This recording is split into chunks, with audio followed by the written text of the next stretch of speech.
Everyone, स्वागत है आप सभी का हमारे चैनल पर। आज हम पढ़ेंगे कक्षा 12 का फिजिक्स, जिसमें हमारा टॉपिक रहेगा कूलाम का नियम। एक फ्रांसीसी वैज्ञानिक थे जिनका नाम था कूलाम।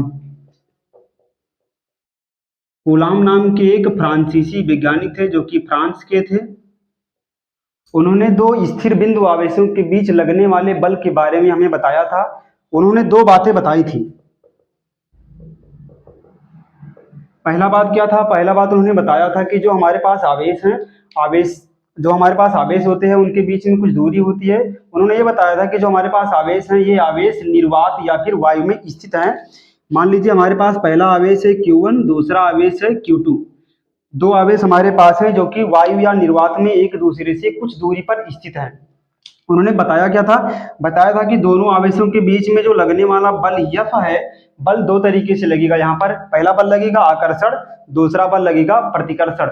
आकर्षण बल कब लगेगा? जब एक प्लस रहेगा दूसरा माइनस, तो यहाँ पर जो बल लगेगा वो आकर्षण का होगा। यदि दोनों चिन्ह समान है, या फिर चाहे प्लस का हो या फिर माइनस का, इन दोनों के बीच में जो बल लगेगा वह प्रतिकर्षण का लगेगा। इन्होंने यही बात बताया था कि जो हमारे पास आवेश है, दो आवेश हमारे पास है, दोनों आवेश एक दूसरे से निर्वात या वायु में r दूरी पर स्थित हैं। इनके बीच की दूरी को भी इन्होंने बताया था इनके बीच की जो दूरी है वो हमें लेना है r दूरी पर दोनों आवेश एक दूसरे से स्थित हैं।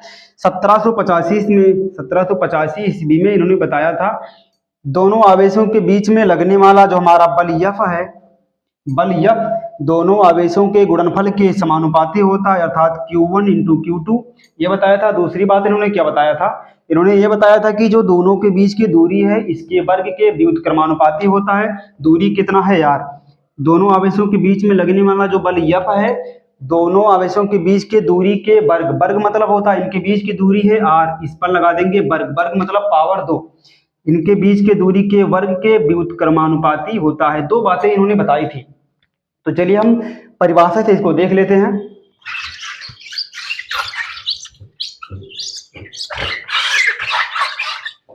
देखिए डिफिनेशन क्या लिखा हुआ है दो स्थिर बिंदु आवेशों के बीच लगने वाला आकर्षण एवं प्रतिकर्षण बल, यानी कि जो दोनों आवेशों के बीच में बल लगेगा वह दो तरीके से लगेगा। पहला बल लगेगा आकर्षण, दूसरा बल प्रतिकर्षण। सिर्फ दो प्रकार का ही बल लगेगा। यहाँ पर आकर्षण कब लगेगा? जब दोनों का चिन्ह अलग अलग रहेगा, अर्थात एक पर प्लस रहेगा दूसरे पर माइनस, तो यहाँ पर जो बल लगेगा वो आकर्षण का होगा।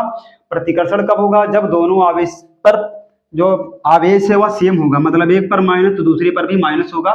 तो यहाँ पर जो बल लगेगा वह प्रतिकर्षण का लगेगा। प्रतिकर्षण का मतलब ये होता है कि ये दोनों आवेश एक दूसरे से दूर जाएंगे, और आकर्षण का मतलब ये होता है कि दोनों आवेश एक दूसरे के पास आएंगे। दो बातें इन्होंने बताई थी। पहला बात तो ये हो गया आकर्षण और प्रतिकर्षण का बल का। दूसरा बात इन्होंने क्या बताया था? दूरी के वर्ग के व्युत्क्रमानुपाती होता है। यहाँ पर लिखा हुआ है दो स्थिर बिंदु आवेशों के बीच लगने वाला आकर्षण एवं प्रतिकर्षण बल दोनों आवेशों के गुणनफल के समानुपाती तथा उसके बीच के दूरी के वर्ग के व्युत्क्रमानुपाती होता है। चलिए हम पहले देख लेते हैं यहाँ से। दो स्थिर बिंदु आवेशों के बीच लगने वाला आकर्षण एवं प्रतिकर्षण बल को किससे लिखते हैं? F से। पहला बात इन्होंने बताया था दोनों आवेशों के बीच में जो लगने वाला बल F है, दोनों आवेशों के गुणनफल, पहला आवेश कितना है Q1, दूसरा आवेश कितना है Q2। इस पर प्लस चार्ज भी हो सकता है और माइनस चार्ज भी, दोनों प्रकार का चार्ज हो सकता है। जब दोनों पर अलग अलग चार्ज रहेगा तो एक दूसरे को आकर्षण करेंगे। इन्होंने बताया था दोनों आवेशों के गुणनफल, पहला आवेश कितना है Q1, दूसरा आवेश कितना है Q2, यानी कि दोनों का गुणनफल मतलब होता है दोनों का आपस में गुणा करना, Q1 × Q2। इन्होंने बताया था दोनों आवेशों के गुणनफल के समानुपाती का चिन्ह ऐसे लगता है दोनों आवेशों के गुणनफल के समानुपाती। इनके बीच में जो चिन्ह है वह गुणे का है। दोनों आवेशों के गुणनफल के समानुपाती होता है। ये हो गया हमारे पास समीकरण नंबर पहला। ये तो होगी पहली बात। दूसरी बात इन्होंने क्या बताया था? इन्होंने बताया था यदि दोनों आवेशों के बीच की दूरी बढ़ा दिया जाए, यदि दोनों आवेशों के बीच की दूरी बढ़ा दिया जाए तो यहाँ पर जो बल लगेगा, यदि दूरी को बढ़ा देंगे तो बल का मान कम हो जाएगा। यदि दूरी को कम कर दिया जाए, मतलब दोनों आवेशों को और पास ले आया जाए, तो जो बल होगा वह और तेज लगेगा। कहने का मतलब ये है, पहले समझ लीजिए हमारे पास दो आवेश हैं, इनके बीच की दूरी है 5 मीटर है। तो दोनों का आवेश पर जो दोनों हमारे पास आवेश हैं, यदि इनके बीच की बल की तुलना किया जाए तो बल बहुत तेज लगेगा। यदि एक आवेश हमारे पास है और है, इनके बीच की दूरी है 10, मीटर। देखिए दोनों में दूरी अंतर है, इसमें दूरी का मान ज्यादा है, इसमें दूरी का मान कम है, तो बल किसमें अधिक लगेगा, जिसमें दूरी का मान कम है। जिसमें दूरी कम होगी बल का मान उसमें अधिक होगा। दूसरी बात इन्होंने क्या बताई थी, बताया था इन्होंने उसके बीच के दूरी के, इनके बीच की दूरी कितना है, आर। पहले लिख लेंगे बल, बल के बारे में उन्होंने बताया था उनके बीच के दूरी के वर्ग के व्युत्क्रमानुपाती होता है। चिन्ह वही रहेगा समानुपाती का ही, लेकिन व्युत्क्रम का मतलब ये होता है उल्टा। उल्टा का मतलब ये होता है, जैसे लिखा हुआ है 4, इसका व्युत्क्रम करेंगे तो व्युत्क्रम मतलब होता है इसके नीचे कुछ नहीं मतलब 1, जब इसका व्युत्क्रम करेंगे तो ये हो जाएगा 1/4, यही होता है व्युत्क्रम। इन्होंने बताया था कि जो दूरी r है इसका वर्ग, वर्ग मतलब इस पर पावर लगेगा 2, पावर 2 हो गया। इन्होंने बताया था कि वर्ग के व्युत्क्रमानुपाती होता है। दो बातें इन्होंने बताई थी, किसके बारे में बताई थी, आवेश के बारे में। इन्होंने आवेश के बारे में बताया था दो बात। पहली बात क्या था, दोनों आवेशों के बीच में लगने वाला जो बल है दोनों आवेशों के गुणनफल के समानुपाती, ये हो गया पहला समीकरण।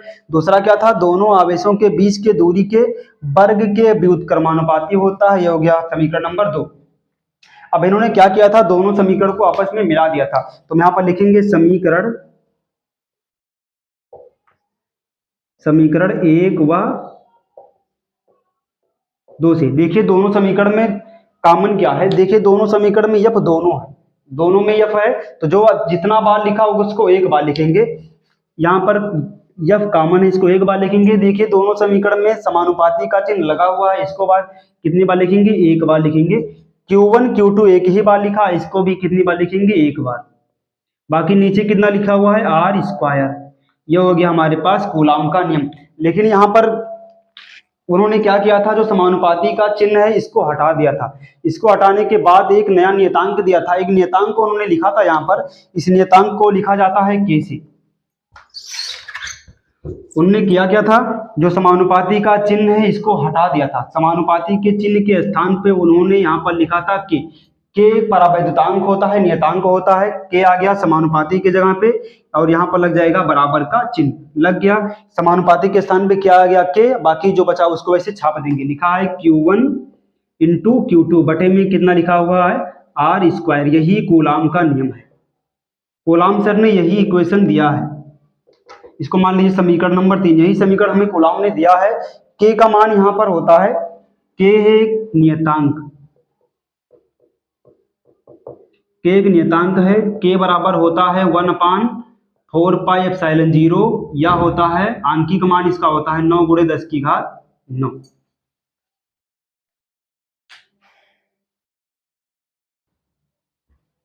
देखिए आपको यहाँ पर ये दिख नहीं रहा होगा, ये लिखा हुआ है जब समानुपाती Q1 इंटू Q2 बटे में आर स्क्वायर लिखा हुआ है।